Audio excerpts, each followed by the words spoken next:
ایک بادشاہ تھا، اس کی 7 لڑکیاں تھیں، وہ ان 7 سے بے حد محبت کرتا تھا اور ان کے ہر آرام کا خیال رکھتا تھا۔ ایک بار جب دسترخوان سجا ہوا تھا، وہ سب لوگ ساتھ کھانے پر بیٹھے تھے۔ بادشاہ نے اپنی بیٹیوں سے ایک سوال پوچھ لیا کہ تم لوگ مجھے کتنا چاہتی ہو؟ بڑی شہزادی نے کہا، بابا، میں آپ کو گلاب جامن کی طرح چاہتی ہوں۔ بادشاہ نے خوش ہو کر اس کو 4 گاؤں دے دیے۔ دوسری نے کہا، میں آپ کو برفی کی طرح چاہتی ہوں۔ بادشاہ نے اس کو کافی بڑا علاقہ بخش دیا۔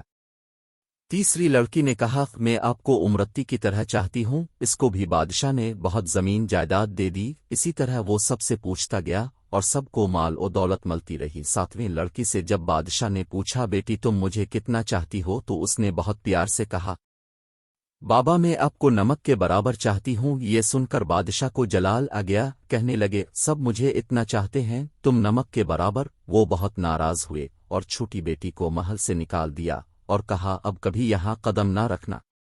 وہ جنگل کی طرف چلی گئی اور پتوں اور لکڑیوں کو ملا کر ایک جھونپڑی بنا کر وہاں رہنے لگی۔ بھوک لگتی تو پھل کھا لیتی، سوکھے پتوں کا بستر بنا کر سو جاتی۔ ایک دن جب وہ سو کر اٹھی تو دیکھا کہ رنگ برنگی چڑیوں کے پر ہر طرف بکھرے پڑے ہیں۔ اس نے ان پروں کو جمع کیا اور ایک چھوٹی سی پنکھا بنا لی، چھوٹا پنکھا جو ہاتھ سے جھل سکتے، اور گرمی میں اسی پنکھا سے ہوا کر لیتی تھی۔ پھر دوسرے دن اس کو اور پر مل گئے۔ اس نے بہت سارے پر اکٹھا کیے اور کئی پنکھا بنا لے اور جنگل کے کناری سڑک کے پاس جا کر بیٹھ گئی، اپنا چہرہ چادر سے ڈھانپ لیا۔ لوگ آتے گئے اور پنکھیاں خریدتے گئے۔ اتنی خوبصورت پنکھا انہوں نے کبھی نہیں دیکھا تھا، اب تو بھیڑ سی لگی رہتی۔ ایک بار شہزادے کا ادھر سے گزر ہوا، اس نے اتنے خوبصورت پنکھے کبھی نہیں دیکھے تھے، سارے خرید لیے۔ پھر شہزادی سے پوچھا، تم کون ہو؟ اس نے کوئی جواب نہیں دیا۔ اس کے خوبصورت ہاتھ بتا رہے تھے کہ اس نے کبھی کام نہیں کیا تھا، پنکھا بنانے میں اس کی انگلیاں زخمی تھیں۔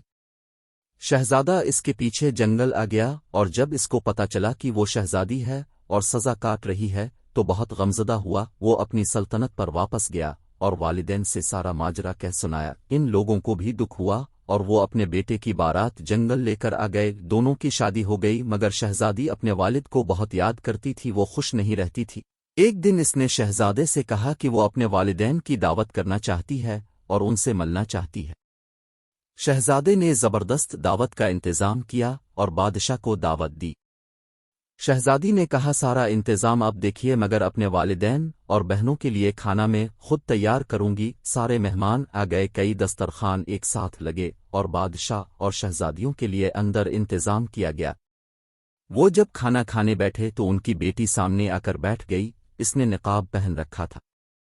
جب بادشاہ نے پہلا نوالا لیا تو کھانے میں نمک نہیں تھا، دوسری ڈش نکالی، وہ بھی بغیر نمک کے تھی۔ تب ان کو بہت غصہ آیا کہ مجھے بلا کر یوں بغیر نمک کا کھانا کھلایا گیا۔ تب چھوٹی شہزادی نے اپنی نقاب ہٹائی اور کہا، بابا، میں آپ کو نمک کے برابر چاہتی ہوں، یہی کہا تھا میں نے، نمک کے بغیر کسی چیز میں لذت نہیں ہوتی۔ بادشاہ چونک اٹھا، پھر اس نے آگے بڑھ کر بیٹی کو گلے لگا لیا اور اس کی آنکھیں بھر آئیں۔ بیٹی سے معافی مانگی تو شہزادی نے کہا، کوئی بات نہیں بابا، اللہ تو سب کا ہے، اب پریشان نہ ہو، میں اب بہت خوش رہتی ہوں۔ بہنوں نے بھی معافی مانگی اور گلے لگایا اور شہزادی نے سب کو کھلے دل سے معاف کر دیا، مگر ان سب کو احساس دلا دیا کہ وہ غلطی پر تھے۔